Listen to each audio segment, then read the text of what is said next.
Good morning. A very warm welcome to the seminar, uh, Changing the Global Laws.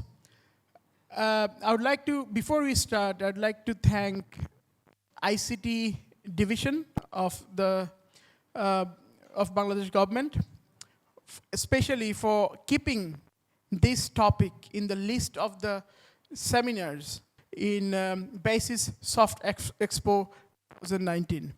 And have very distinguished and esteemed panelists with us to start with. If I may introduce the panelist from my left, Mr. Bonchue, Chief Operating Officer of Magic Software Corporation Limited from Thailand. We have among us Suhana Islam Mushed, Principal Associate of Khetan & Co. Is a large and one of the oldest law firm in India. We also have Mr. Arindam Sarkar. Sorry, Arindam has left us. So we also have Mr. Supratim Chakraborty. He's a partner of Khetan & Co. From India again. And to moderate the session, and also plug in between you and the speakers, I'm here, Barrister Hamidul Misbah, Managing Partner, Old Bailey Chambers. We also have a esteemed speaker from Bangladesh. He's a lawyer, my fellow brother, Mr. Barrister Hassan from the Legal Counsel. So now, data privacy is a burning issue at this moment. And I have a very special thank to give on behalf of us, not only us, but also in the entire ICT industry, to Mr. Almas Kabir, who is the current president of BASIS, who actually has been very vocal on this issue. So Almas Bhai is here with us. And can we have a round of applause for Almas Bhai? Thank you, Almas Bhai, for being here. Now, we are a bit late, and we do apologize for the delay in starting this. But without much ado, I would first request Supratim Chakraborty, partner Khetan & Co., to present his PowerPoint presentation. Mr. Supratim, please. Hello. Thank you, ladies and gentlemen, for calling us over. Firstly, so I would like to just give a little background of the presentation that we would be running. So our presentation is basically broken up into 3 parts. The first part is about European Union's General Data Protection Regulation, which I believe you would also be partially covering. And apologies if there is any, overlap. We'll try and see, or maybe please feel free whilst I am speaking to jut in and give your inputs. We'd like to, because it's a small gathering, we would like to keep it conversational. The second part of the presentation is our learnings in India, the India story of data privacy and protection, what we have been observing, and what we are looking forward to in the new law that is in the making. And the last part of the presentation is some takeaways, some best practices that we can see, we can take from the global gold standards. So with that, I would not take too much time. I'll just get started. Are you managing it from there? So in the meantime, I'll just get started with the whole background about data privacy and data protection. As technology is evolving, I think globally we are observing that laws are catching up. Okay. Laws are doing a catch-up game. So, and we observe that globally there's a lot of evolution of new laws which are trying to grapple with a situation where privacy has been undermined, and we are now trying to do a lot of things with data privacy, both from the privacy and the protection perspective. Whenever I go to speak, the largest question that comes is, what is the difference between data privacy and data protection? Okay, many lawyers also confuse, and you'll read books and a lot of literature which confuses the 2 concepts. I'll try and put it very simply for you. Basically, if you have this glass door, and you are able to see through from outside into this room, that is the breach of your privacy. But if you can break into this room, that's a breach of protection, okay? Basic difference, but very fundamental one, which is not understood by many, and therefore in lawmaking also we see a lot of confusion. We have been working very closely in India with Justice Sri Krishna. Justice Sri Krishna committee is formulating the new personal data protection bill, which is emulating a lot from GDPR. So we call it the GDPR plus, because now that we are late, we want to do everything together. So with that, can you go to the next slide? This is a very quick snapshot of how GDPR came into effect, and the trigger date was 25th of May 2018. I'll tell you, we have actually seen a phenomenal amount of interest in India, at least in the larger body corporates who wanted to be future ready, who wanted to be on the top of their game and have privacy inscribed as one of their fundamental goals. What they have done is they have started changing their ways of working, their policies, their practices, etc. And we have been assisting them very, very closely in being GDPR compliant. So can we go to the next slide? So why do we really require GDPR? The requirement was this, that there was a harmonization required across EU laws, member states. And I think a harmonization is required in most of our countries. I think India, Bangladesh shares the same kind of an issue, that we have sporadic laws spread across several legislations. Okay? We need that uniformity, we need the law to be present at one place, simply told to people, what do I need to do? Unknowingly, a business house would not like to be on the wrong side of law. Then, because the free flow of personal data that was required to keep pace with rapid technological growth and to give control back to the individuals. This is the most important part, ladies and gentlemen, that it is my data, I need ownership over it, okay?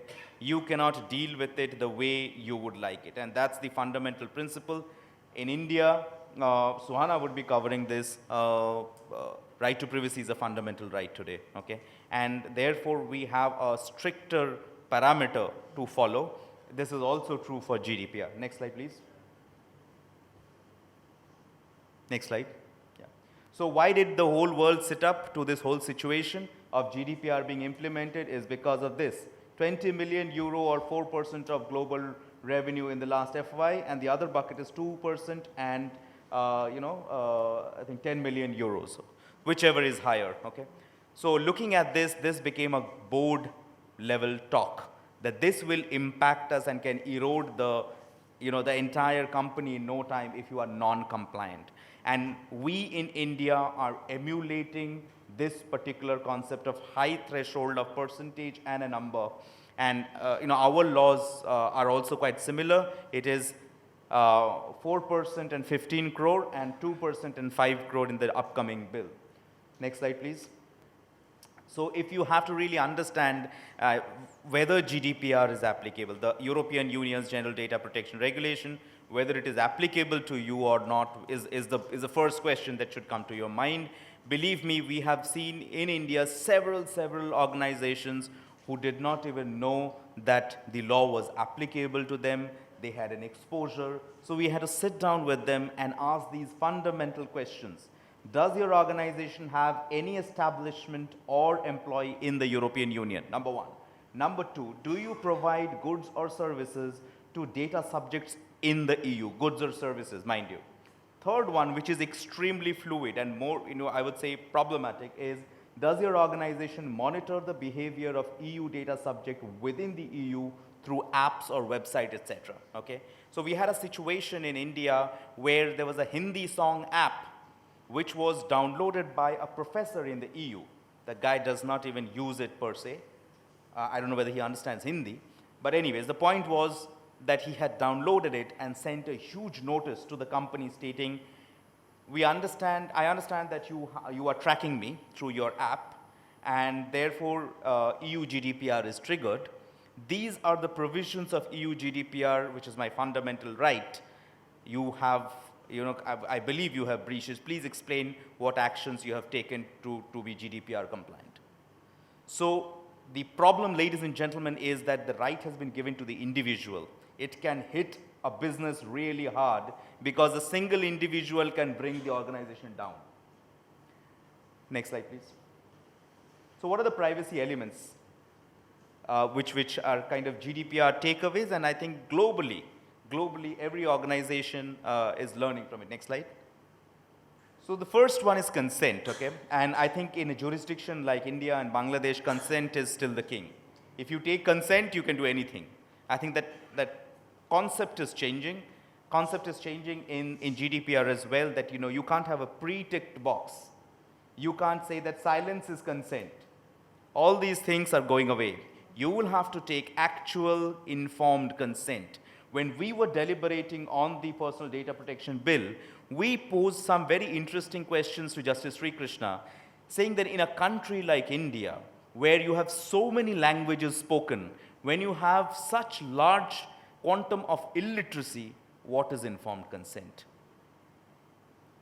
Even if you are showing in an app and making the person say, I accept or I agree, to what extent is the person agreeing to it? But the challenge, ladies and gentlemen, is also on the other side.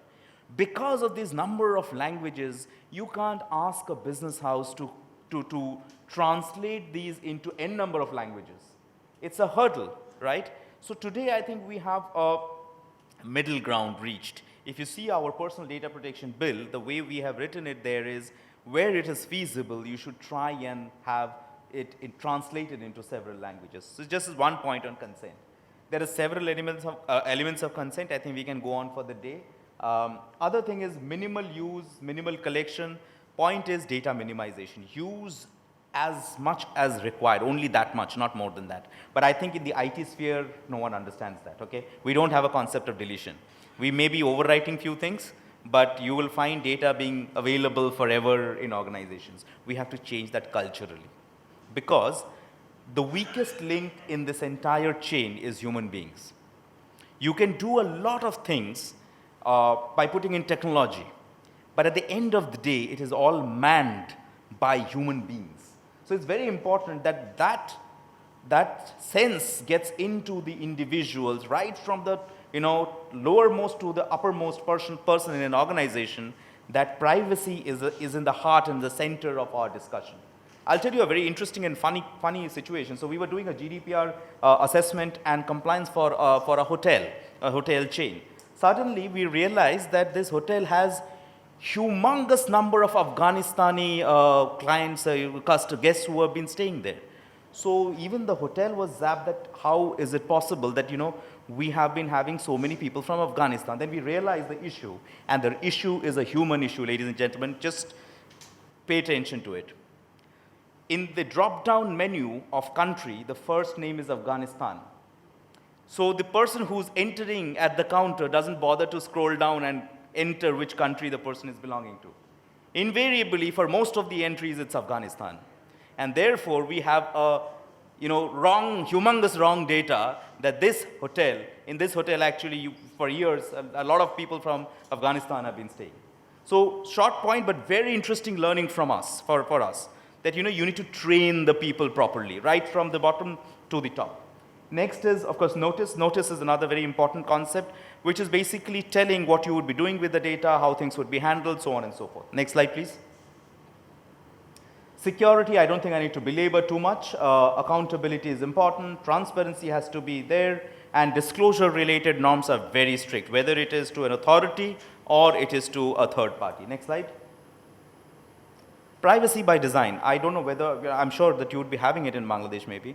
When you go to a hotel and you try and pay through your card, you will see that there will be some machines which come with a cover, and there will be some which doesn't come with a cover.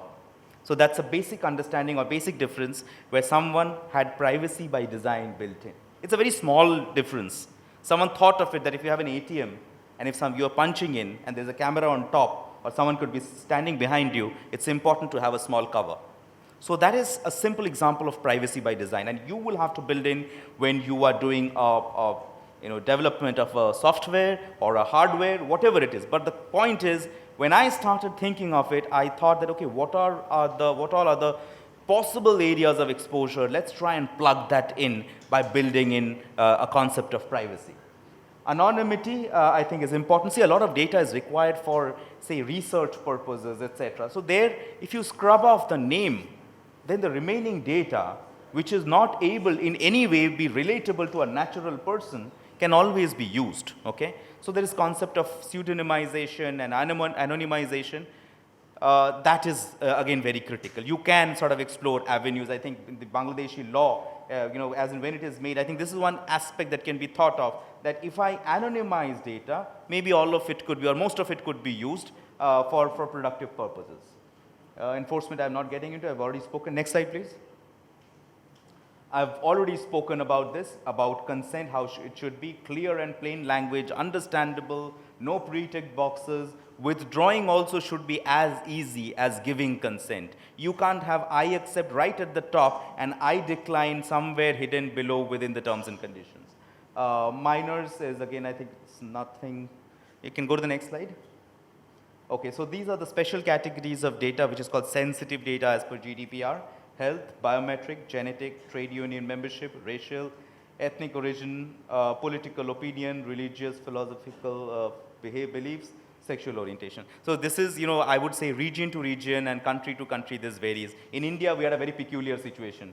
There was this caste and all of these elements, in the new bill, they thought of making it as sensitive personal data. It is still there.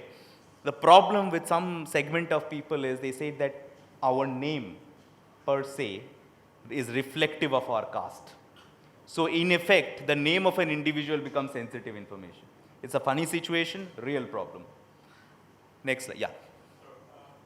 Regarding the previous slide, Okay. what about consumer behavior? Isn't that a type of personal information? Sorry.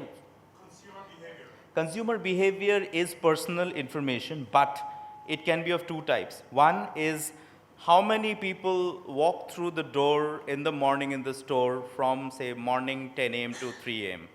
is aggregated data. I am not able to identify an individual, okay? But if I am saying, okay, this is, say, Suhana, and she is aged this much, she shops for, this particular item. If you are tracking in a manner, whether directly or indirectly, you are able to understand that this is Suhana, then there is a problem. Then it is a personally identifiable information, and it should be, care should be taken that you do not misuse it, okay? But if you scrub off the name part and the identification part, the rest of it could be utilized. Of course, there should be a regulation around it, but I think that is relatively safer to use. Not all the e-commerce sites are doing that, tracking individuals. They are doing so. I think that is the reason why we are now thinking in the bill also, in the policy which has been rolled out, there is a huge amount of stress on data, how it should be protected, how it should be handled. In fact, the new policy that has come in goes one step ahead. It talks about community data also. Who owns community data? Today, if you have, say, a camera set out outside and you're recording things and you're trying to utilize that data, who owns the data? I'm giving a very simple example. Today, your traffic movements on the road is tracked by Google, and Google is telling you there is this, supposed to be, say, a traffic jam at this hour every day and all of it. We would not want a situation where your country's people are actually giving this data. In essence, that is what you're doing. And then Google selling you back the data by saying, okay, if you want accurate data, you need to pay to me. You're getting my point? So in effect, it is the community's data, right? The people here in Bangladesh, how they have been moving, etc. It's a higher level thought process that you took the information from us, aggregated it, made it it's a community's data, and you're trying to, in a way, sell it back to me. So, Pradeep, let me just ask you another question. With facial recognition with the cameras, so this community data could be individual data too. If my face is recognized Right. out of my car, or Right. while I'm driving or getting out of my car or Right. getting in my car, Right. that could be my individual data too. Absolutely. So we are actually in a bigger risk. I'm telling you, there are unanswered questions also. If you're saying there's a camera there and you are sitting in the car, which is your private space, okay? To what extent the government has the authority, and as an outsider has an authority to look into the vehicle and understand who's sitting there. So There are questions which are unanswered till now, but I think we are evolving. We are going up to a stage where we are trying to answer most of these questions. Your CCTV camera footage is a very big concern because unknowingly you could be triggering a law like GDPR, which is extremely onerous on you. There have been businesses who are saying that, you know, I hardly have any exposure towards EU. Maybe it's 0.001%. Are you expecting me to put all these requirements in place because there is a very minuscule possibility of a EU gentleman walking up and, you know, taking my services or goods? So there are, you know, and believe me, people have actually, there are certain e-commerce websites, etc., they have blocked access for EU because they do not want a situation that for this particular reason, their entire business gets wiped off. Okay, quickly moving on, I think, as I was mentioning, the data subject has got a lot of right, okay? Access rights, data portability. Very simply, data portability is basically, suppose you go to bank A, you give your entire data, they ask for your, whatever, social security number, several things that they ask for, and you give all of that. You go to another bank, they will ask for the same set of data, you again provide that. We don't want that situation. What we are trying to do is, we should have a, you know, machine readable format data which can be transferred from one bank to the other without you having to every time photocopy and sign and give it. So that concept is coming in, so that's called data portability. To, right to erase data, right to object by controller, to restrict processing, and to limit profiling. I don't think that that's too much applicable in our country, but in some of the countries where there's a profiling risk, that, you know, you could be considered to be a black or white, and accordingly decisions are taken. So this, you know, there's a right against profiling, especially automated profiling, which has become important. Next slide, please.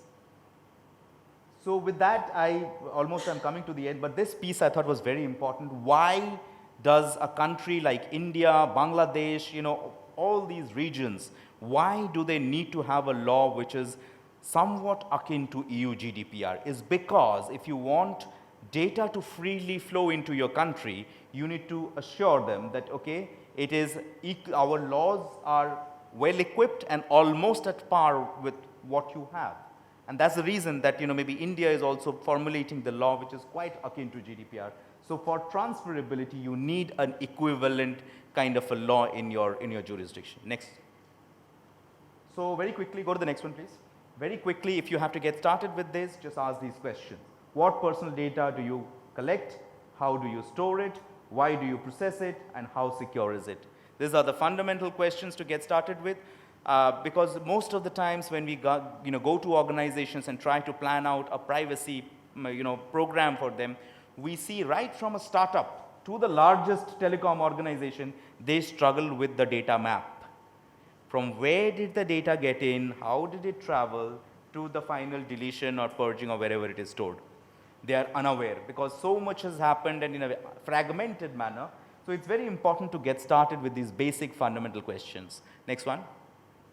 So with this, I hand it over to Suhana. She'll be talking about the present day Indian data privacy law.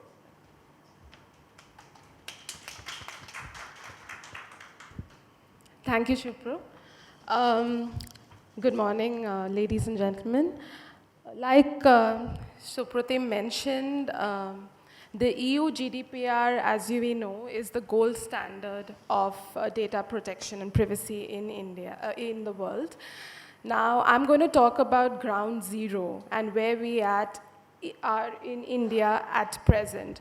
So we have the Personal Data Protection Bill, which is in the offering, and hopefully it should be, made into an act and come into force sometime soon this year. But having said that, the present situation is that we do not have a specific data privacy law in India at the moment. So there is no exclusive legislation. We are, I think, we were speaking to our counterparts in Bangladesh yesterday, and we understand it's more or less the similar situation in Bangladesh. So our law on data privacy is more or less fragmented, and we do have an Information Technology Act, which does have many provisions containing protection of your personal data, but it is not an exhaustive act or a list. So our overarching framework of data privacy is enshrined in our Constitution. We have Article 21 of the Constitution, which talks about our right to our life and personal liberty. And sometime in 2015, 2016, we had a Supreme Court 9-judge constitution bench, which basically declared that, data privacy and the right to privacy is our fundamental right. I'm sorry, I just realized. Can you just go to the next slide, the one before that? Thank you. So the right to privacy is our fundamental right in India. Having said that, the primary legislation is the Information Technology Act, and we have the rules which are formulated under the Information Technology Act, which we popularly know as the Sensitive Personal Data Rules, or the SDPI rules, which talk at length about sensitive personal data, and I'll come to that later. Other than this, we have certain pockets of data privacy-related provisions in other laws. So for example, we have criminal breach of trust in our Indian Penal Code, which is our criminal legislation. Similarly, we have the banking regulations and laws, because of course they collect a lot of our personal information and data. So there are certain protective rights under those regulations. We also have certain protective rights under our insurance regulations, which are applicable when they collect personal information on consumers. Next slide, please. So like I was mentioning, the Information Technology Act has two basic sections, 43A and 72A. They have come into force as late as 2009, so these provisions are in effect since 2009, and they generally deal with the compensation that is payable when there is a failure to protect data, or there is a disclosure of data for wrongful gain or wrongful loss.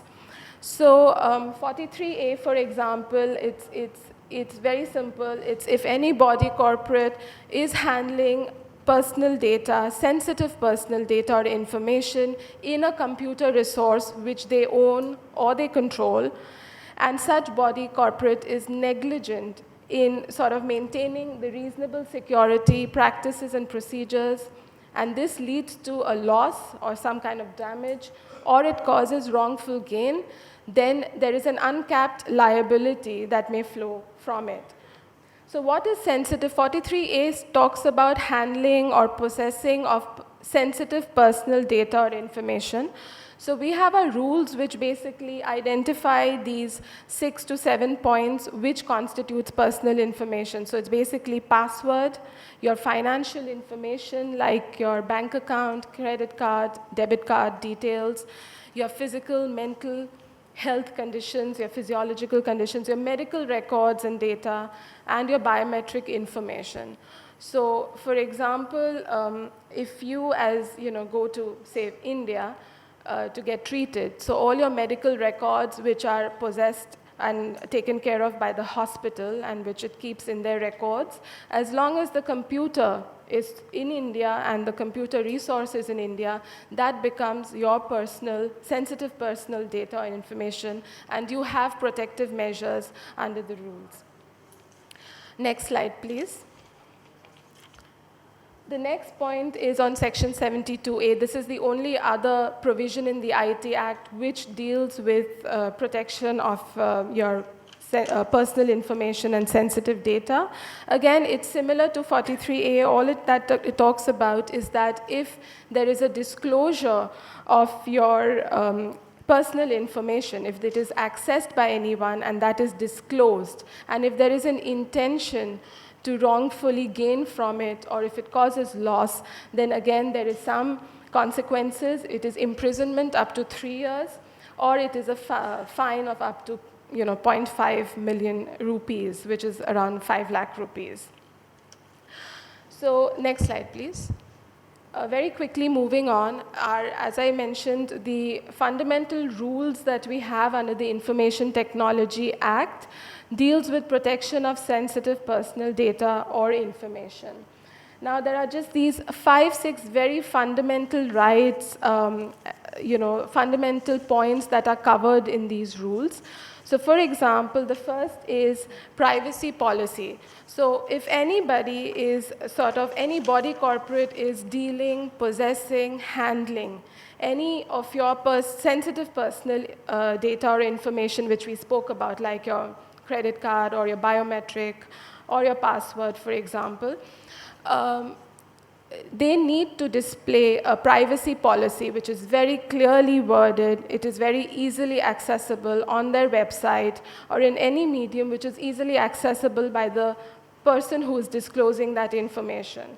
So, clear example is the I agree and the privacy policy on every website like Facebook, etc., that you will see. Now, the privacy policy must be clear in the sense it has to tell you what is the purpose of the collection, why are they seeking that information from you, what is the usage, how is it going to be disclosed, and what are they doing to sort of protect it, and what is the framework of the security measures that they have in place to protect that information.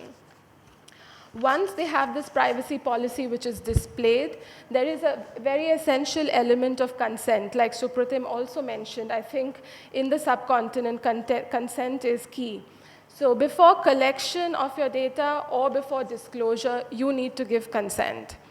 And any access to your information without consent is restricted. So the information that is collected from you has to be lawful, it has to be necessary, and you have to give consent. Similar for disclosure. And the other point that I want to talk about is transfer. Now, transfer of your sensitive personal data or information is possible as of yet. It is possible to even a foreign, say, entity or a person resident outside India, as long as the person to whom it is transferred has a similar level of data protection as the one that is giving the information. Other than that, there is a grievance officer requirement under the rules. Very briefly, any grievance officer, so every person who collects, like a body, corporate, or a company which collects your personal data, your sensitive personal data, needs to appoint a grievance officer. And the grievance officer is required to settle the dispute in a time-bound manner within 30 days. So that is the main framework of our IT rules at the moment. I'm going to invite Shupro to quickly talk about the protection of our recent bill that is in the offering. So very quickly, before we move on to the bill, I think this is a very interesting case law which we thought we should share with you, just to explain to you how the horizon of sensitive data is increasing by judicial pronouncements. So in this particular case, what happened is this one gentleman, Amit Patwardhan, was working with an organization called Root India. Later on, he joined a competitor. The name was Heko Chains.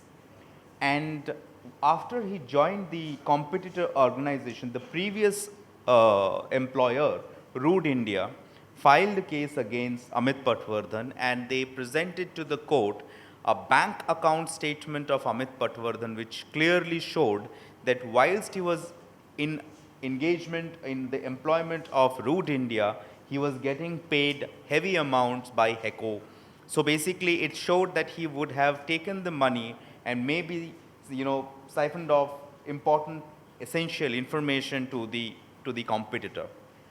And so what happened is, in turn, Amit Patwardhan went to the adjudicating officer and said, this bank account statement is my sensitive personal data. How could my previous employer get hold of it without a consent or me knowing? There has to be something which was done which was not proper. So this, of course, the adjudicating officer, I think, went in great length in explaining the onus on banks, etc., to be aware about the kind of security measures that they should be taking. But interestingly, there was this when Suhana spoke, you would have seen there was one element which said financial information, including debit card or credit card details. So there was one line, thought process that this particular item only is in relation to debit card or credit card and nothing further. The adjudicating officer actually expanded the horizon and said that no, even a bank account statement is very much within sensitive personal data and you ought to have protected it. But ladies and gentlemen, the problem in the country which we are trying to now address is after all of this, Bank of Baroda was slapped with a token penalty of 5,000 rupees.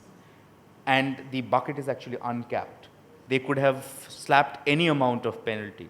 So because maybe Amit Patwardhan also did not go with clean hands, he was also not doing the right thing. There's a possibility that the quantum was less, but overall what we see is enforcement has been weak and the quantum of penalty meted out is low, because of which the deterrence has been low. But now we are taking that quantum leap to say, no, it will really hurt you if you are not following. So that 4% of annual global turnover and 15 crore rupees can wipe off your business. Next slide, please.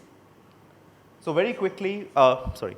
So because the Bank of Baroda was fined, so did that bank statement become inadmissible? Yes. Because what happened is, of course, it was inappropriately obtained. And the more important thing was that there was a matter which was against the company and the bank this time, stating that you ought to have taken care that this sensitive data should have been handled properly. Okay, so very quickly, what do we have in the upcoming law? Again, GDPR, you can see every reflection of that here. Extraterritorial jurisdiction, our definitions are changing. There is data localization. So I don't know to what extent it is happening in Bangladesh, but in India, the government is extremely conscious now and trying to have data localization as a very important element, at least for some of the sensitive sectors, okay? And there are several theories for that. One theory is the trade theory. My data, my oil. I will use it the way I want it. The other theory is the security theory. And this is kind of true, that if I need the data, I would not go knocking the doors of a US conglomerate to give me the data. I want it here. That may be mirrored, should be okay, but I need a copy here. I would need to have access to that data.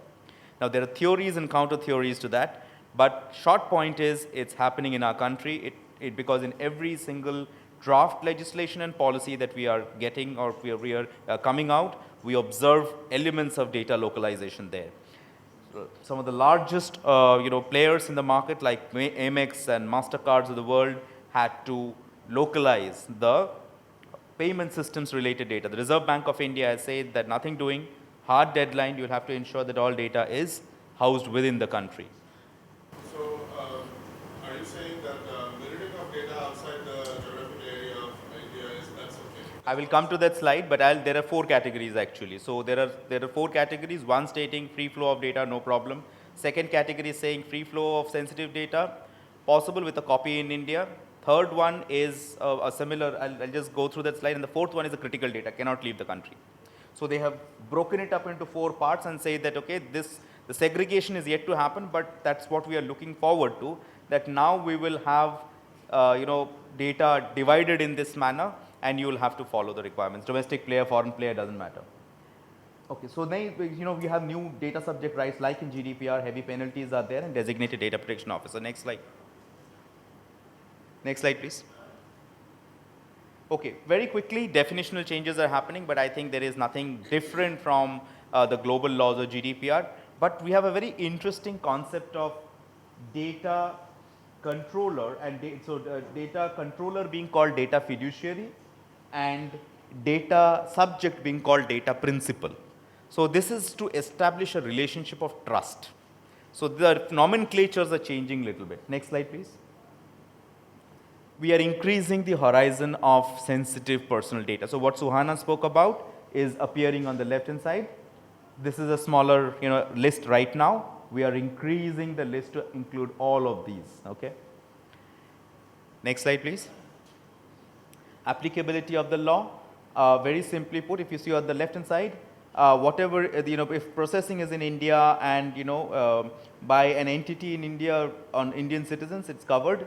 And for a foreign entity also it is triggered if you are carrying out any business in India, your, systematic activities of offering goods and services and profiling of data principles in India. So more or less in the GDPR model. Next one, sorry. What if the foreign company has a branch inside India? Absolutely. So in, the bottom line is we are following GDPR again. If you see, business carried out in India would cover that. We are actually kind of arguing against that with the government right now. So what we are trying to say is that it's a very nebulous term. Business carried out in India could mean, say, a one shipment sent from outside into the country.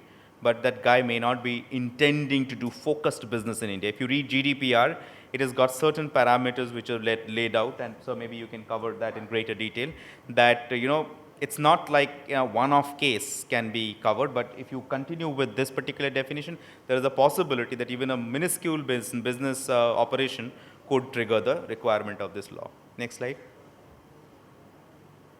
Next slide, please. Yeah.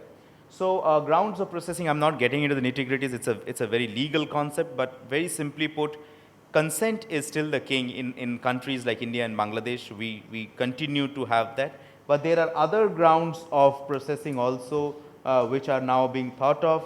For example, employment. We have seen several employee investigation cases which get stuck because of this one issue of sensitive personal data being present. Today, our law does not segregate employment situation and a normal sensitive personal data handling situation. So we had peculiar situations where the company owner wants to look into the laptop of an employee and see whether he was doing something incorrect, but the employee has dumped a lot of sensitive personal data into the system, and unfortunately the company did not have a policy which clearly stated you are not supposed to do that. We can look into the system. So in effect, what is happening, the guy is getting the protection of the sensitive personal data rules. And therefore, you have to call that guy, take his consent at that time, and then look into his laptop, which is absolutely mindless, I would say. It's an emergency for the organization, for the employer. He ought to have access to his own organization's laptop and email systems. So very interesting. I think it's a good move. Next slide, please. Again, data principal rights are sort of coming, but I think we are handling it slightly different from the rest of the world. So when you're saying like about the laptop, so suppose we have seen this in practice that people, the employer actually going through your Facebook account before recruiting you. So is that a breach of privacy? See, there's a problem there because even the sensitive personal data rules that Suwana was talking about, if there is certain things which are out in the open, which is accessible in open space and freely to public, there the category of sensitivity is not applicable. So it's an issue, but I think in the law, whether in the present one or the previous one, there is a specific carve out that if it is out in the open, then that is not covered really. But profiling with that, I think would... It's a discrimination, and I'm telling you, profiling with that could be a different ballgame. It's not really under privacy, but if you utilize it to do something which is incorrect, that would be impacted. Okay, next, so basically, it's all very common, right to be forgotten, right to confirmation and access, right to data portability I spoke about, right to correction. One thing I'll just speak about here is, there's this concept of right to be forgotten in the world right now, where people are saying basically right to be forgotten is right to erasure. So if an individual comes up and says, sorry, you delete all my data, you will have to ensure that you have to in all your systems you delete the person's data, minus some legal requirements which you might have for which you keep. So we saw a functional issue there. But it is in today's technological world, it is impossible to delete every trace of a data of a person, right? So with Justice Sri Krishna, again, we deliberated on that. And we were trying to understand what is the vice that we are trying to plug? What is the evil that you're trying to do away with? It is so that the particular organization should not use it any further, right? So in our upcoming personal data protection bill, we have written it differently. We have said that your right to be forgotten is a right against further disclosure or further use.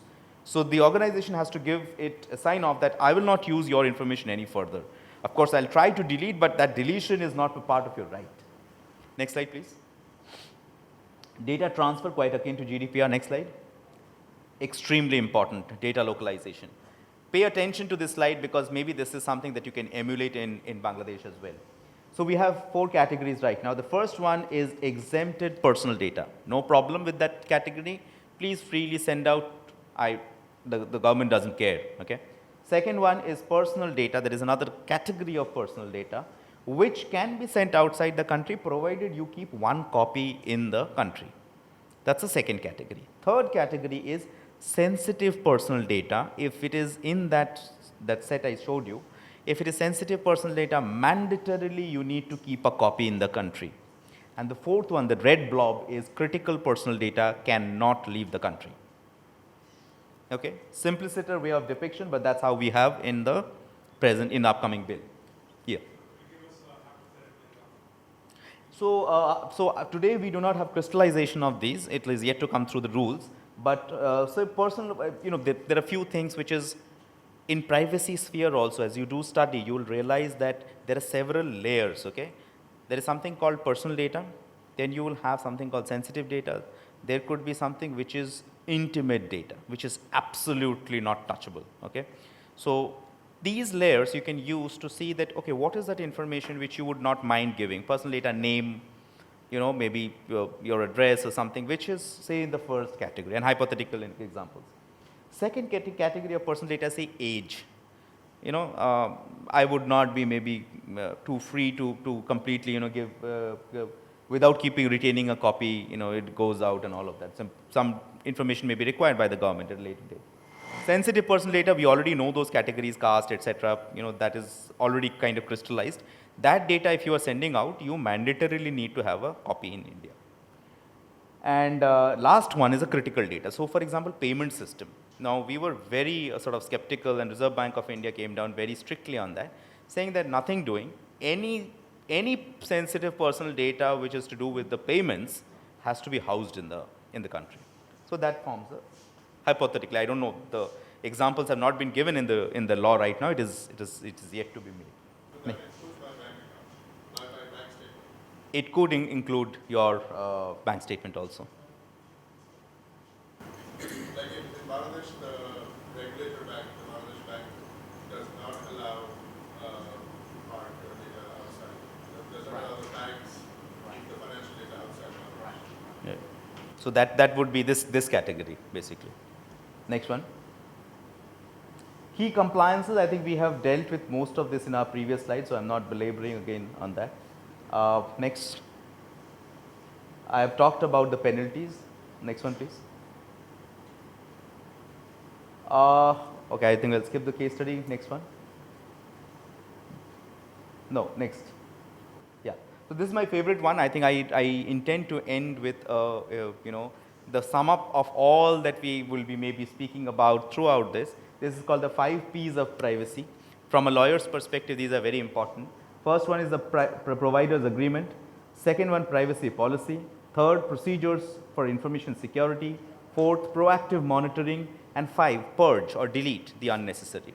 And if you look at it, you can follow it in any organization in a very cyclical manner. Firstly, identify the risk, upgrade policies and practices, have safeguards put in place, do regular training. Mind you, all these laws that are coming in have one very important element called demonstrating compliance. So you need to train your people, demonstrate what you have been doing to achieve the target. And quick and systematic approach to data protection, data breach. So with that, I think we've come to the end. Just the next slide, please. Yeah, that's it. Any questions? Happy to take it now or at the end. Yeah. I think we'll have a question and answer series at the last. That's fine. Because Okay. we've got two more speakers to come. So thank you, Suhana and Supratim, for your wonderful presentation, and give us very, not brief, but very in-depth, view in what you were doing in India as well as in GDPR. Now, we'd like to request Mr.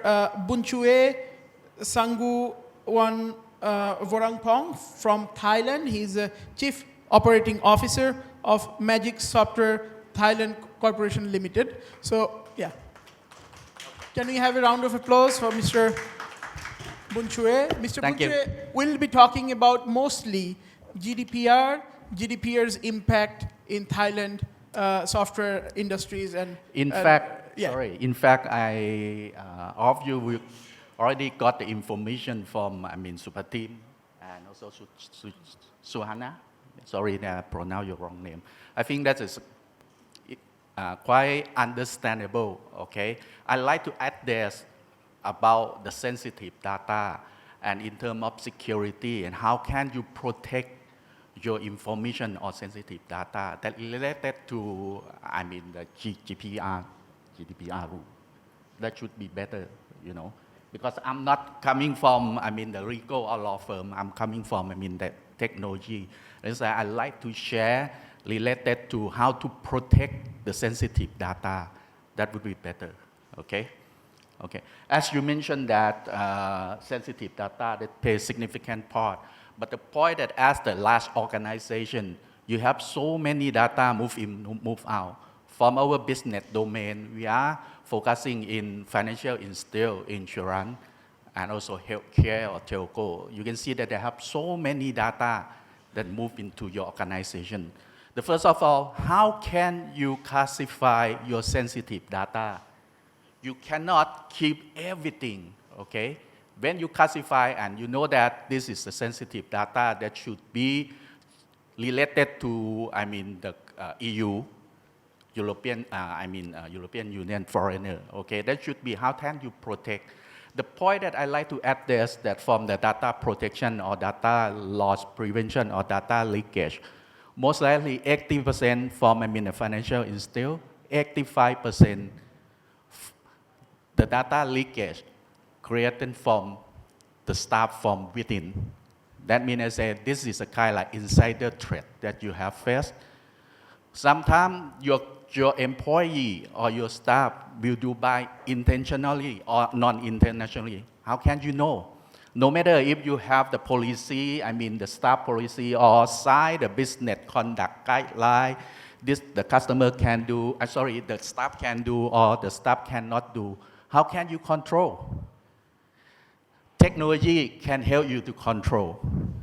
This is the sense that I like to share, okay? The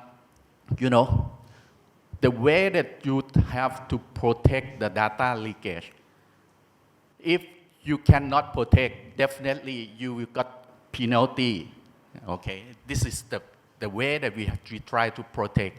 As the business, especially for you are the system integrator, or you are, the service provider, how can you protect? How can you have, the technology to protect internally?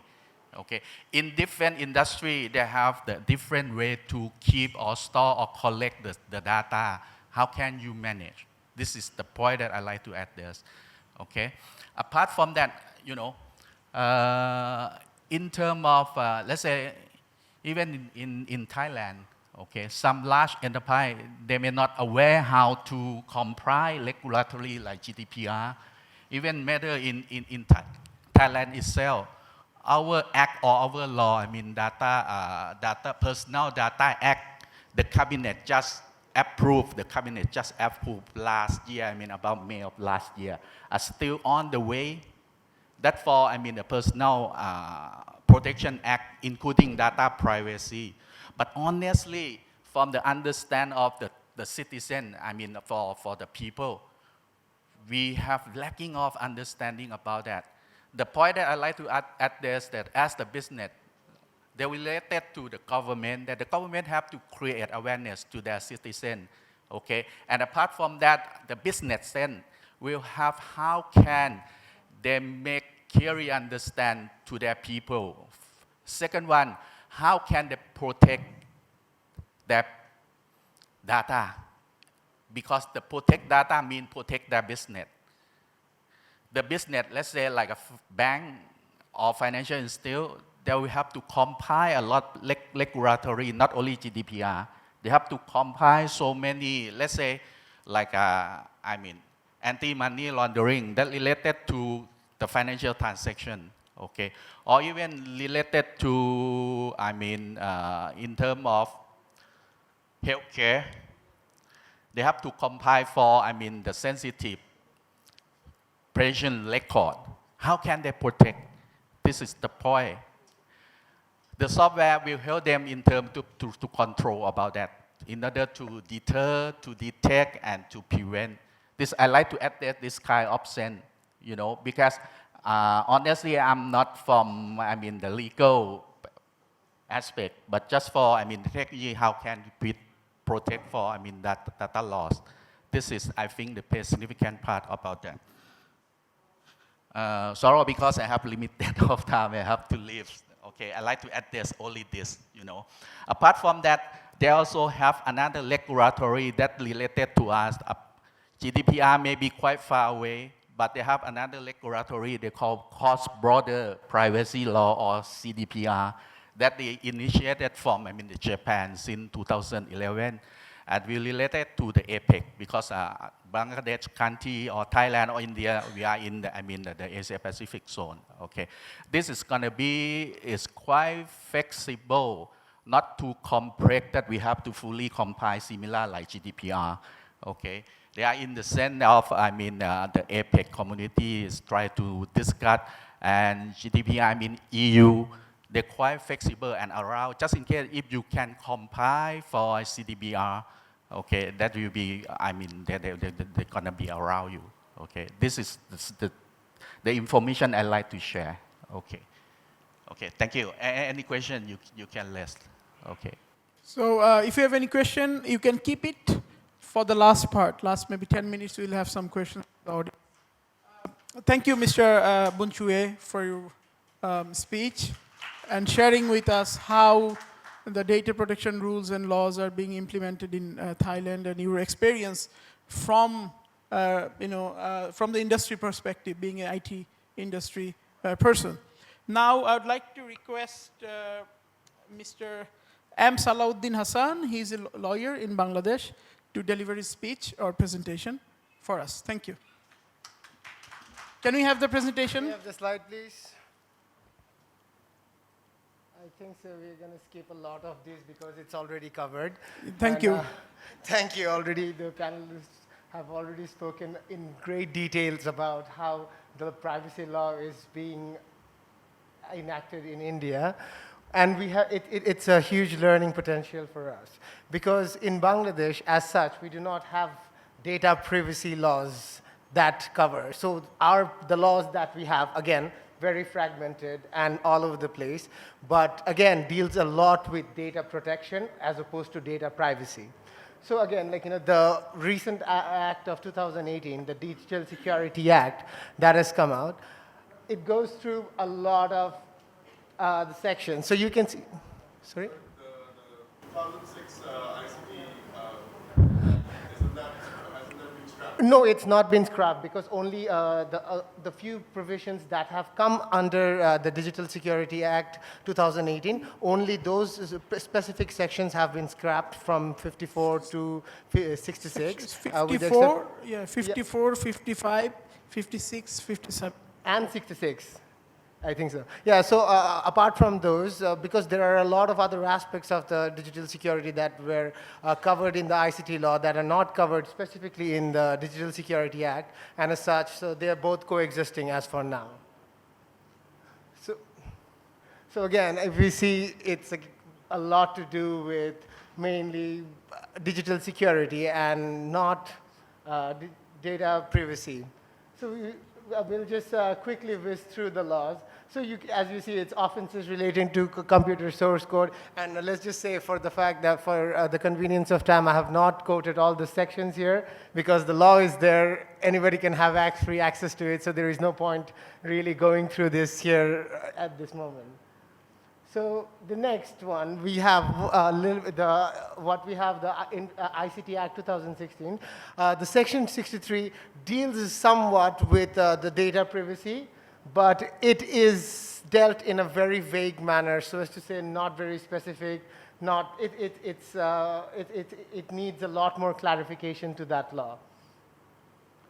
Then again, it's a constitutional right to privacy is a constitutional right that is enshrined in most constitutions in the world, not just ours, and also a lot of human rights law around the world. Just like any other, our private communications are private matters. So as such, it's those communications and anything that is a private information, it's secured under our constitutional right. But the problem with constitutional right is that they are not enforceable against private individuals. So as to say, a company, if there is a private company who is breaching these laws or breaching, if it does not have any other specific laws that do not block them, so we do not have a recourse of action against those private companies because, so yeah, we can again go indirectly through their regulator, but then you see this is a lot of system loss in between because it's just not enforceable against individuals. Well, that's actually not relevant anymore right now. So, Right to Information Act. So this is a. Oh no, it's actually it's more of a copyright issue. So it's nothing to do with personal data. So.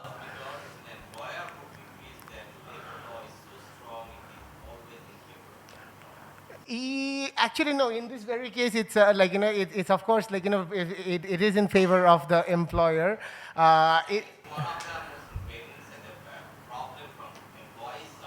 Okay, well, how is that so? Like if you'd like to elaborate on that.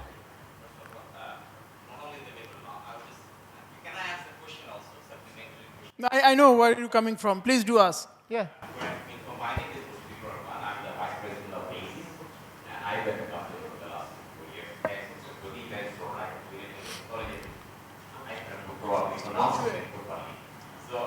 There is labor law. Yes. There are some laws. Yes. We are very nice to have. But in subcontinent, Ireland is a little bit different from us. Subcontinent, the most issue what I see is the culture first off. Culture. Culture of privacy and culture of security. You say what happened with the Aadhaar. You are imposing 10,000 to a crore for penalty. That data has been breached by a what we office assistant.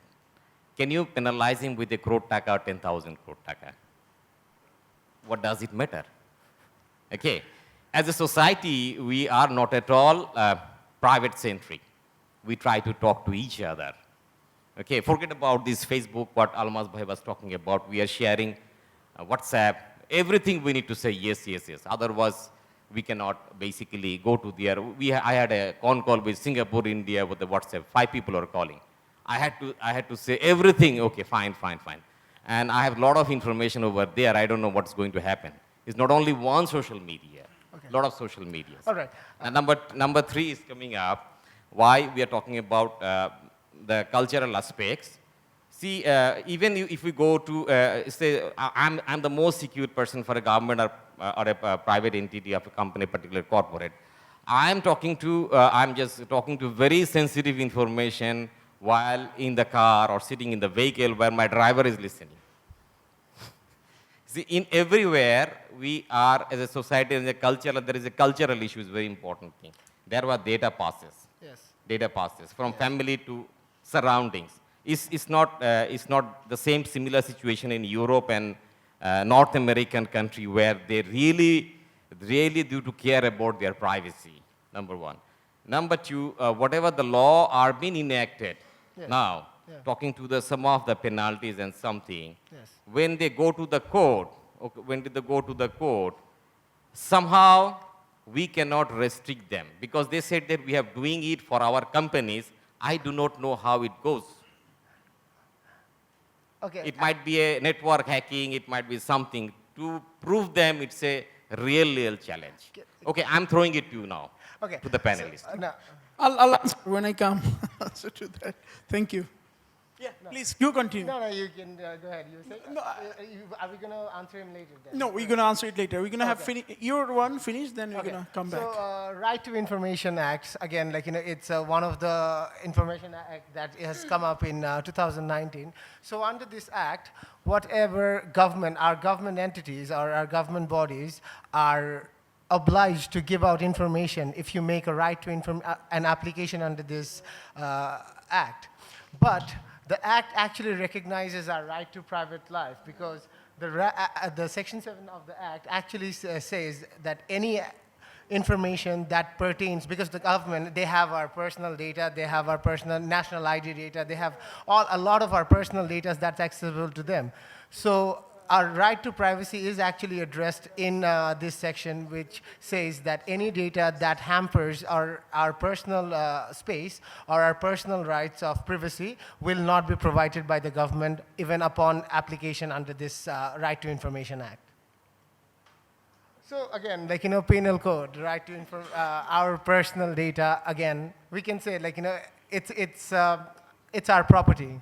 So even though we can say that it's not really directly involved or directly that we can use this, but again, our data, if it's been stolen and been used by someone else, it's still a theft. And somehow, I guess, penal code is a way to do this. So I think we'll try and keep this short very much as well. We can have the most sophisticated laws that are there, but as long as the enforcement is not done or checked properly, it does not really help to have those laws. So what we really need to do, we see that right now, the investigating officers right from the very beginning, and this is something that we can say from even practice and having seen, that they struggle a lot even to understand a lot of these provisions. So, when people take complaints under the legal provisions that we have, a lot of them are struggling to understand what the complaint is, how to use the law, whether this problem has breached this certain law. So there is a lot of lack of technical knowledge amongst the enforcement agencies, amongst the investigating officers, and also there are not a lot of lawyers, even as much as I would say, and that includes me, who understand these issues because they are so relatively new in this country that, so as a whole, for the enforcement agencies, for us, for everyone, we really need to work on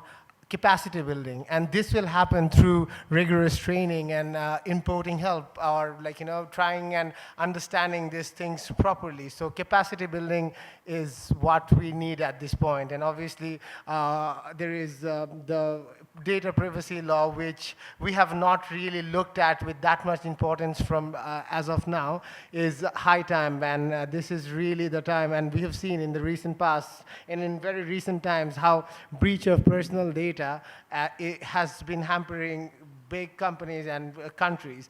And in this day and age, data is the new oil. So we have to really regulate this. And with that, I would like to take on this note.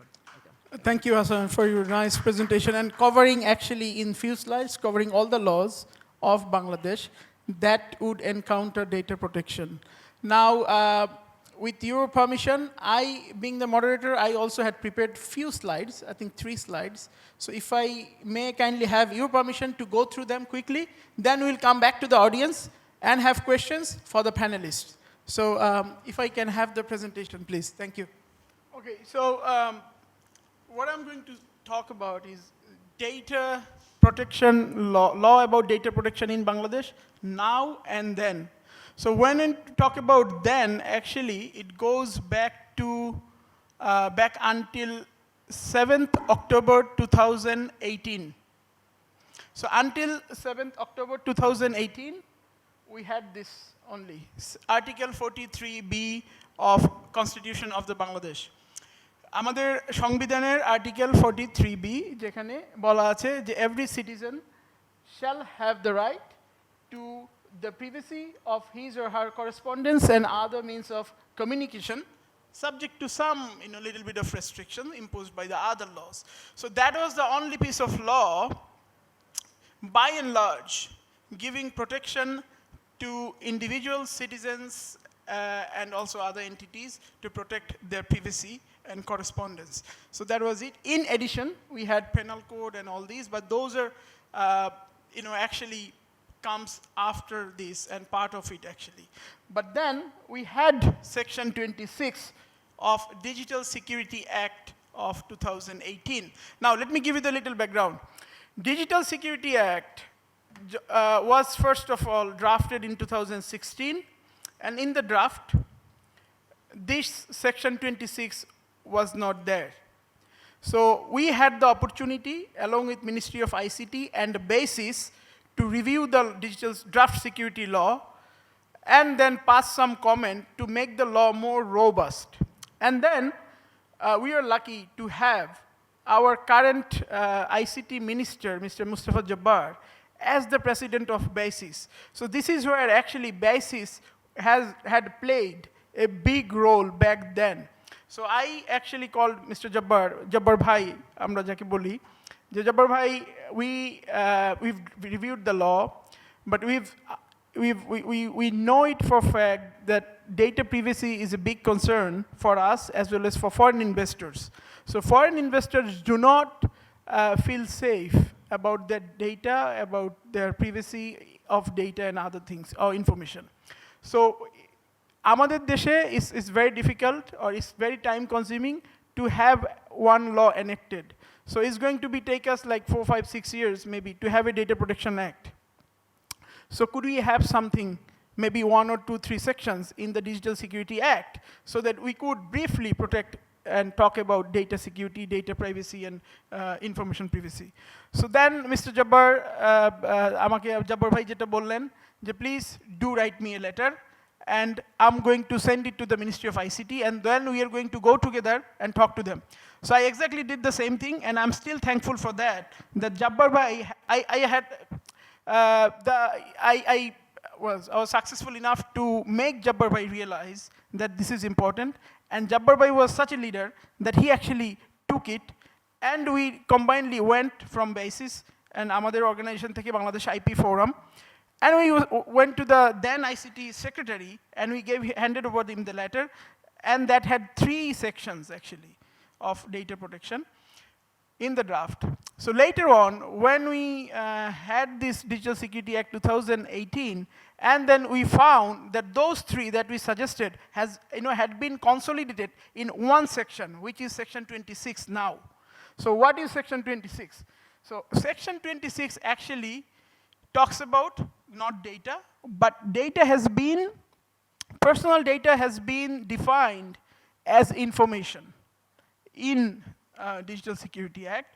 So anything which is external, biological, or which identifies a person, including his iris image, his DNA profile, his name, his father's name, his mother's name, his TIN number, his digital signature, his physical signature, his photograph, his banking details, credit card, debit card numbers, and anything else. So all these, they have defined as information in this act, and this information, if someone wants to collect or obtain, store, use, or maybe transfer to someone else, requires authorization, which we call, or in other words, used in other jurisdiction, consent. Like the previous speakers, they have spoken about consent, so needs authorization, which is actually consent. So in gist, without taking consent, all this information that I have mentioned cannot be really used by any person or entity. And when you talk about a person also includes an entity, which is a company. It could be a private company, it could be a government company, it could be a semi-government, it could be an autonomous body, it could be anything. So this is how the Digital Security Act 2018 has addressed data security, which we call information security in Bangladesh. So now this has a deep impact. আমি খুব briefly বলবো. As I said, these are the information actually. So you could see father's name, mother's name, driving license, signature, e-signature, digital signature, external, biological, physical, or any other identification information, including name, picture, address, email, date of birth, NID, birth or death registration number, fingerprint, passport number, bank account number, 18, username, credit card, debit card, retina, voice, DNA, iris image. So I think it's pretty exhaustive. So they have, in one section, they've covered almost everything. So these are the information. If someone wants to use, must take permission from the data principal. My earlier speaker, Supratim, has actually talked about two parties. One is data fiduciary. Data fiduciary is person or the entity who is holding the data, and the data principal who owns the data. So these are the two. But Amader Lotte, in our law, these two parties have not been actually addressed in that way.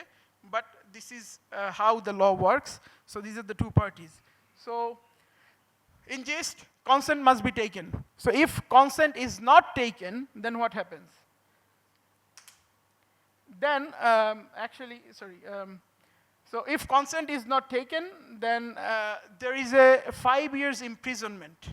So 5 years imprisonment or 5 lakh taka fine or both. It could be both. 5 lakh taka fine and 5 years imprisonment, or it could be 5 lakh taka fine, or it could be only 5 years imprisonment. And the way the section has been framed, the interpretation, you would understand, since we all are lawyers, is strict. So it's a strict interpretation. Actually, so the room to get away with this is very low, very, very less. So in my word, this is one section, yet very powerful. Now, what do we do with this? How do you see it?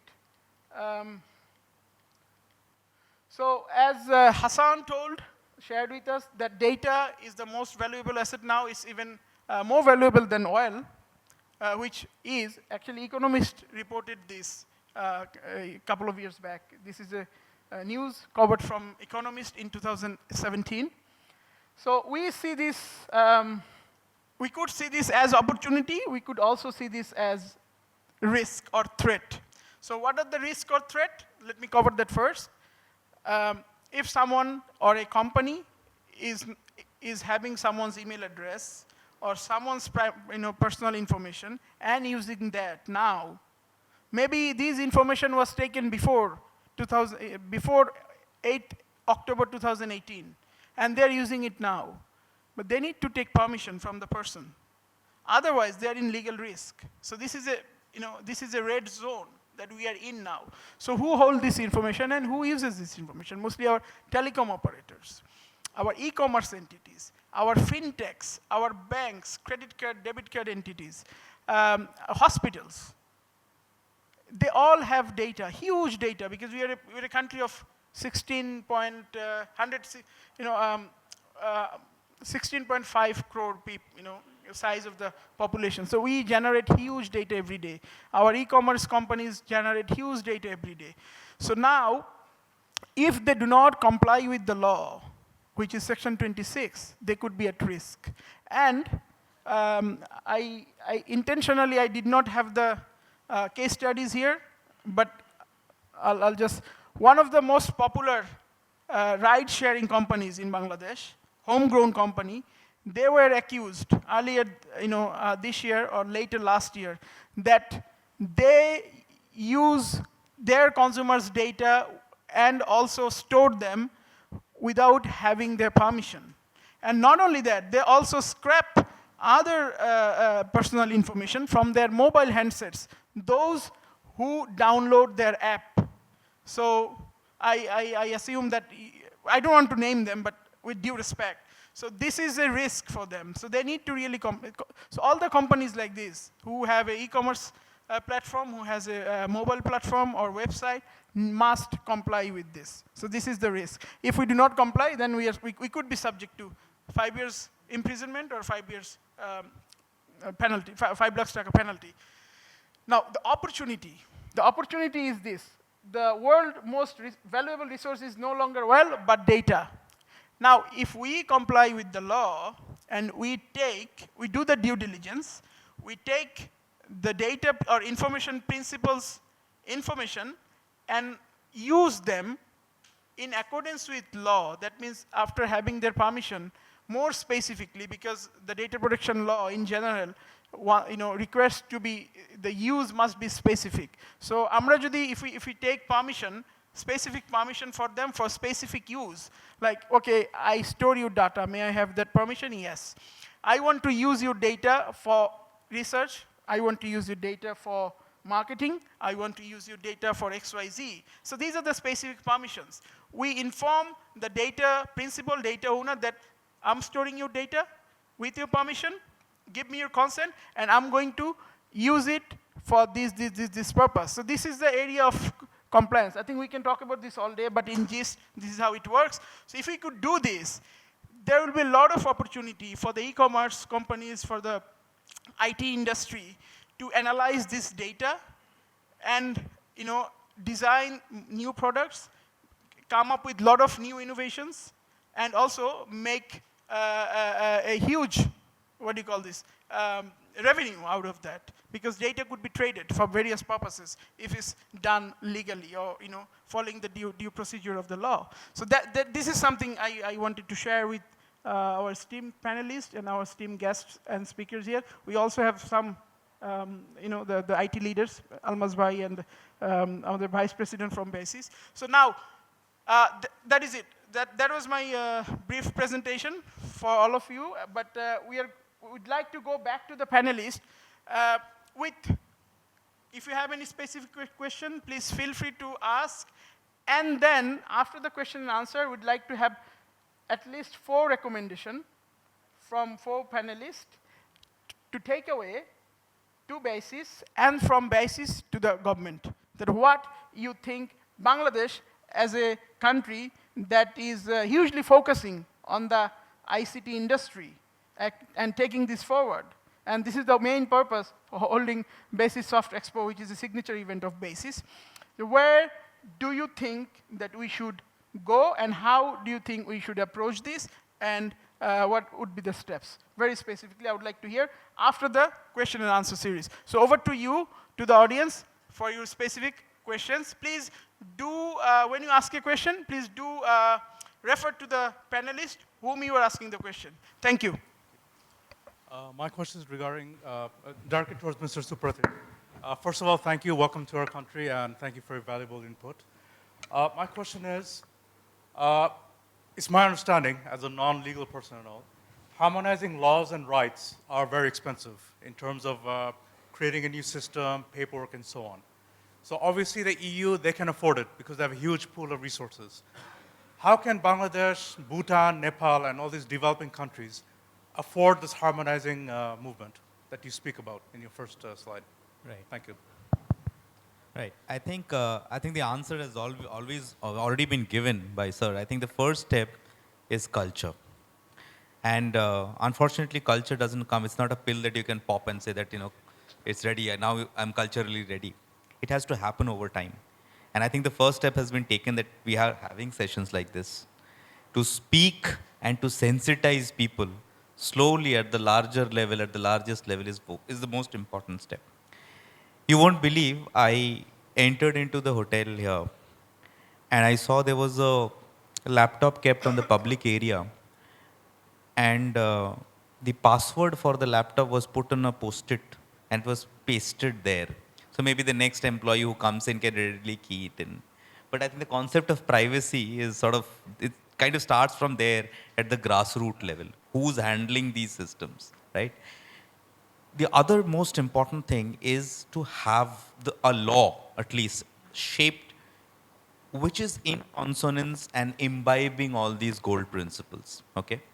And then start working towards in a methodical manner. See, GDPR didn't come up overnight, okay? And most importantly, they had laws previously. So it's not like a quantum leap for them. It's the next step for them.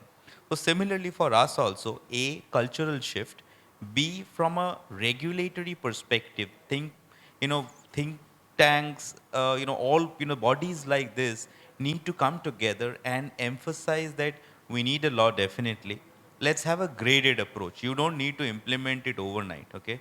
See what are the, or what is the time horizon that you require to prepare yourself.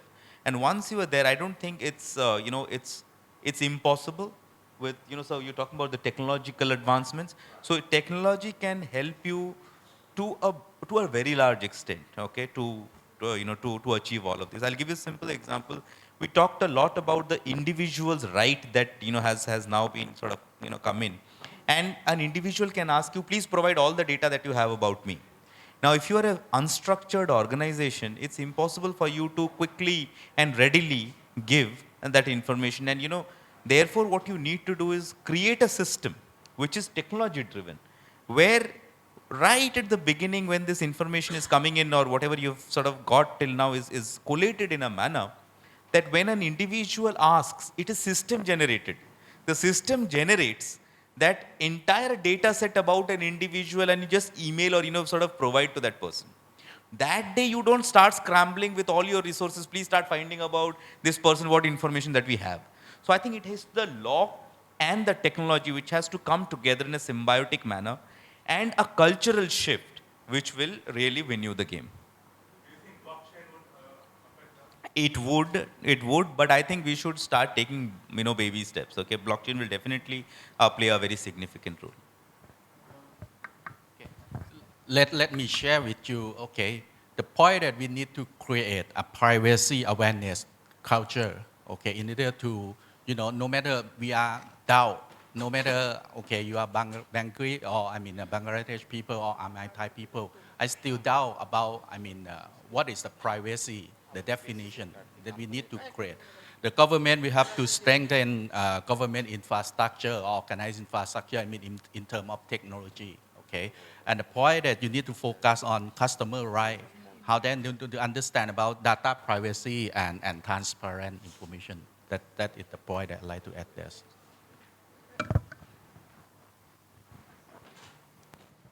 We have more questions from the audience? Can we have a mic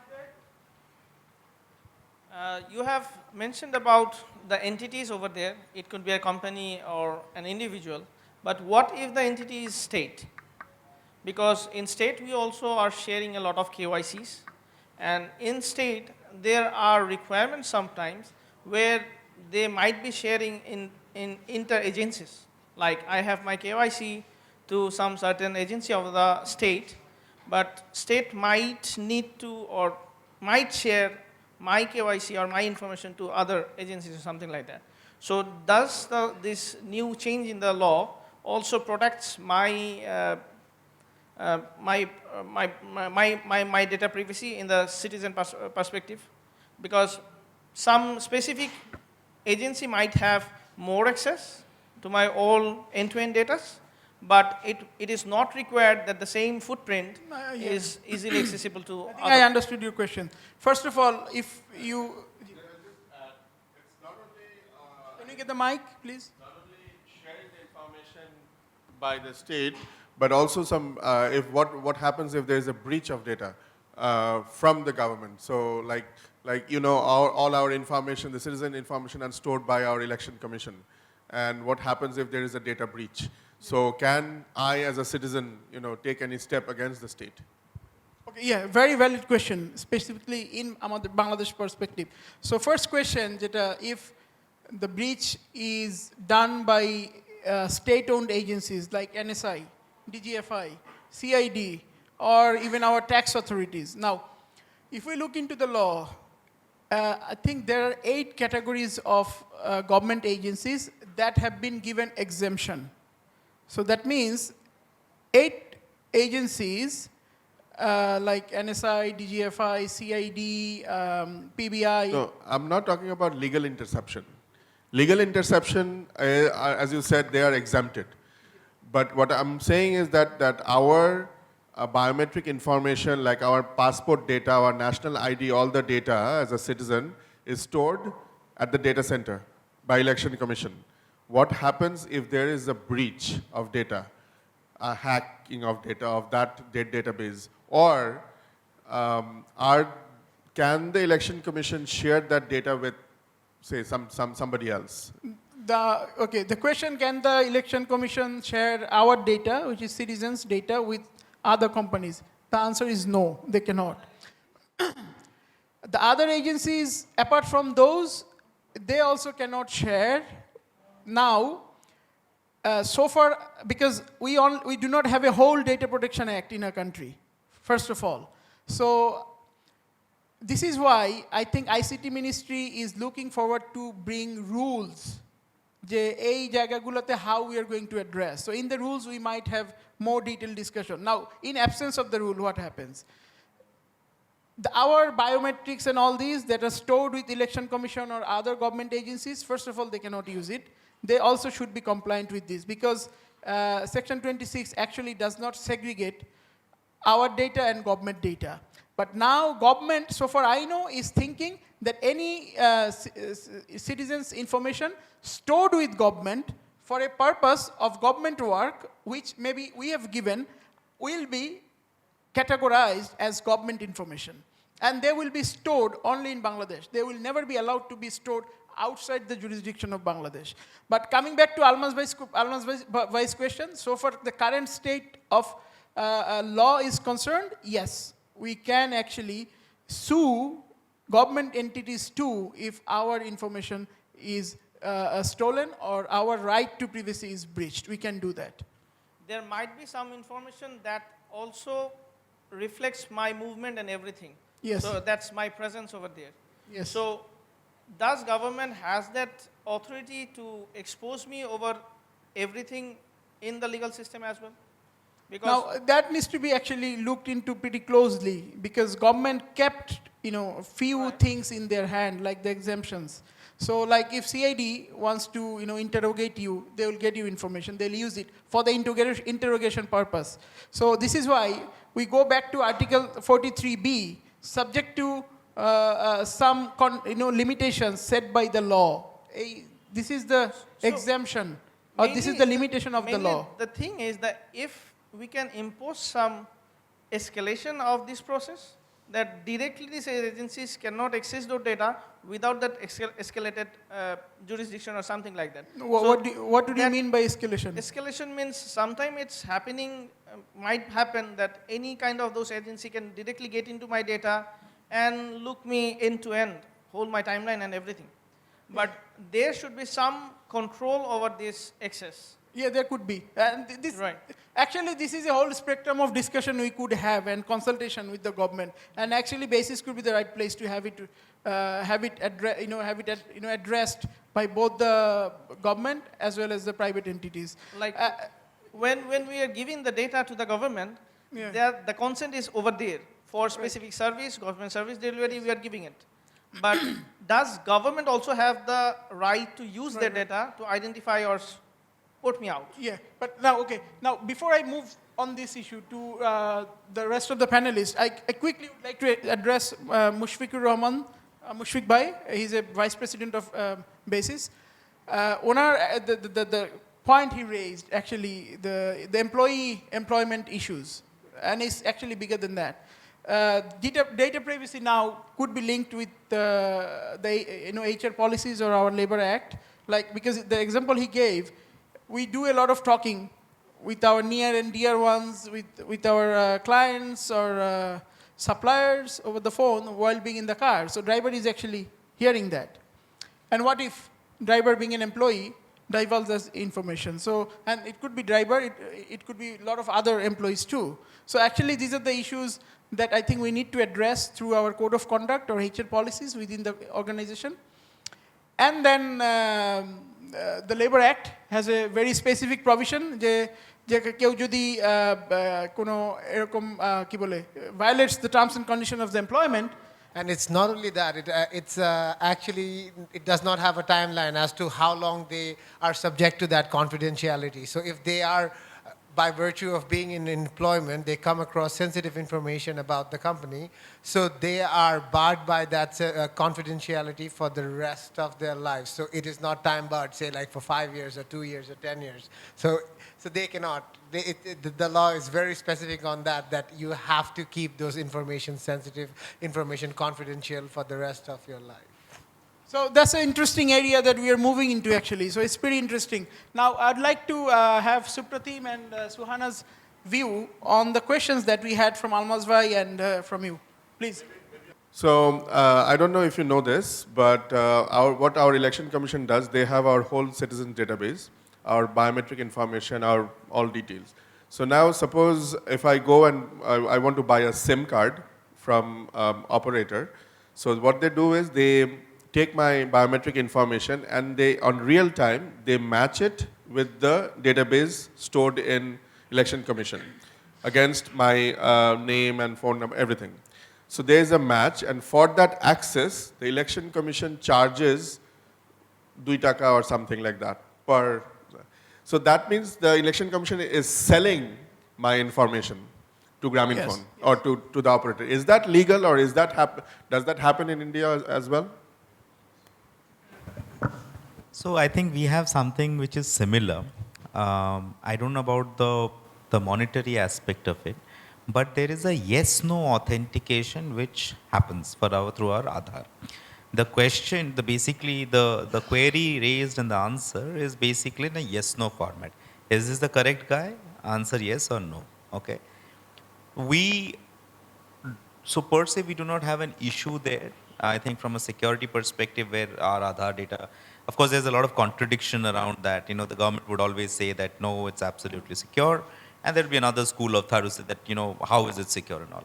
But majorly where we see a concern is the people who are collecting those information, okay, at the grassroots level, people who are for the first time taking that information, the understanding of privacy at that level has to be, you know, made robust.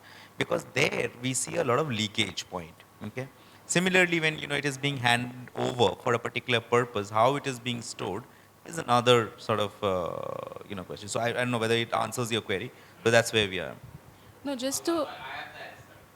So let us hear Suhana's view. She has. So I don't have a view. I'm just telling you a factual statement. So we have a similar provision where the Aadhaar is or was linked to your, you know, when you get a new, you have to give your Aadhaar. So I'll tell you the Aadhaar story. Basically, what happened is Aadhaar, which is basically your social security number equivalent here, and I think it is similar, quite you're saying. That started off, that was put as a money bill, okay? And the intention was very noble, basically, you know, so wherever there is extraction of money from the consolidated funds of India for any kind of subsidy, we would require this kind of a number so that there is no duplicity, you know, there is no leakage and fraud, etc. So it started off from there. But over a span of time, what we observed is that this was being used for anything and everything, okay, for any particular purpose. It was kind of being made mandatory for everything, school admissions, you know, every small thing. So then the question arose that, is there really an authority, you know, which can say that no, you will have to mandatorily use it for everything? Of course, associated with this was all the question against security, okay, and usage by private bodies. So, okay, there were some telecom operators who were in India who were almost majorly using this process as KYC, because the cost comes down quite a bit. I understand that the actual cost, if you go physically and do a KYC, is 120 rupees, whereas this process takes you around 10 to 20 rupees maximum. So the cost, you know, this difference was so much that people, you know, of course, the organization started adopting it in a mass scale, and huge amount of money was spent to ramp up their, you know, sort of this kind of activity. But after this judgment, what has happened is there is a kind of a stoppage to a large extent, minus a couple of things. And the couple of things are like this. One is the Prevention of Money Laundering Act. That has been amended to ensure that for that purpose it can be used. The other one is the Telegraph Act. For SIM card, etc., it could be, you know, sort of used. So minus these two, there is no absolute, I would say, clearance given by the authority, by the regulator, to use this data. That's where we stand today. So we'd like to hear from Mushfiq Bhai. View to. For particular SIM registration process in Bangladesh, pertaining to the telecom SIM, here, after the authentication, yes or no, the application provider has to delete the data. That has been made sure. application provider has to delete the data immediately. They cannot store the data after the authentication. My question was not that. My question is that Election Commission is charging. Yeah, that is the thing they are charging. That is the thing, 1.5 taka, whatever the case is, they are charging. That's the thing. Okay, so I think we are at the last end of the seminar or session. Before we finish, we want to take home 4 recommendations from our 4 esteemed panelists. So I'll start with Mr. Bunchue. To one recommendation to Bangladesh ICT industry. How do you think we should move ahead, keeping in view GDPR, CBPR, and the But whole as spectrum I of data says, privacy the law? point that we need to create awareness to, the citizen. Having heard from, the audience, you say that we some misunderstanding or definition of understanding about the data privacy is different, okay, in different angle. That means the way that the government must try to, create awareness for understanding. This is the point that I like to address in order to create more understandable about the citizen. Thank you. Now I move on to Hassan, if Right. you'd like to Okay. recommend something. I think so. For me, that was there in the last of my recommendation. For me, it would be, I think so, at this stage, the laws are there, but capacity building for enforcement. That's one of the things that I think so BASIS as the Apex organization in this can work with in terms of the enforcing agencies, the officers, providing them and giving them the understanding of how to deal with these matters and to how the laws can be interpreted in real life situations and how to apply them. I think so there is a big gap between what the law is and how the law is enforced. And I think so BASIS can play a huge role in building that capacity in our enforcing agencies by providing training, by making them understand what's what. All right, that would be my recommendation to BASIS. Thank you, Hassan. Now I'd move on to Supraptim. I think I've already put forth my suggestion in the first answer that I gave. I believe that moving with the international trend, Bangladesh should also think of having an umbrella legislation on privacy. I understand our pain points are same. We have had dissipated provisions across several legislations. I think it's about time that we look at consolidating everything, and this takes time. Okay, in our country, I'll tell you, it took a lot of time to first create a white paper. We took consultation. We had consultations across the country. We took in inputs from stakeholders, industry bodies, etc. Then we formulated the draft bill. The draft bill was again kind of inputs were taken, and then it is now about to go into the parliament. So I think we should start soon. And we should have, look forward to having a umbrella legislation, maybe in sync with some of these international laws, so that you can look forward to easy access of foreign data for, business purposes. Thank you. Thank you, Supratim. So I think you were talking about a whole, mother law, actually. Yeah. So now we'd like to move to Suhana Islam for your last views. So just to take on from what Supratim said, I think my very specific recommendation would be to invite people like us to help you, ideate and exchange ideas. And we've been very intrinsically involved with our policymakers back home, and we'd love to do that for your country as well. Thank you. You want to say more? I just wanted to thank everyone here. It's been amazing. We are having an amazing time here, and very happy to share our knowledge and whatever little we have been able to learn across all these years on privacy. Very happy to share if it helps. Thank you. Now, to sum up, before we finish, 4 recommendations, 4 crisp recommendations. Awareness building, then capacity building, also BASIS role surfaced here, need for BASIS role, and then having an umbrella law to consolidate everything into one, which would also help us to going forward, and Suhana's view on the same thing. So I think now, after this seminar in BASIS Soft Expo 2019, we, along with BASIS, especially BASIS, and then we have a role to play to engage with the ICT ministry and the government and take this matter forward for the benefit of the industry, for the benefit of the country. Then I think we can make it large. I would like to thank all the esteemed panelists, especially you coming from India, all the way, being here. Such a pleasure having you here. Hassan, my fellow brother, thank you very much for being such an spirit. Mr. Bunchue coming from Thailand and sharing the experience from Thailand. And last but not the least, Mr. Almas Kabir and Mushfiqur Rahman Bhai from BASIS for having us here. Before we finish, we have little token of appreciation for the esteemed panelists. So I would like to request Almas Bhai and Mushfiq Bhai to come on stage and hand over the tokens to the panelists.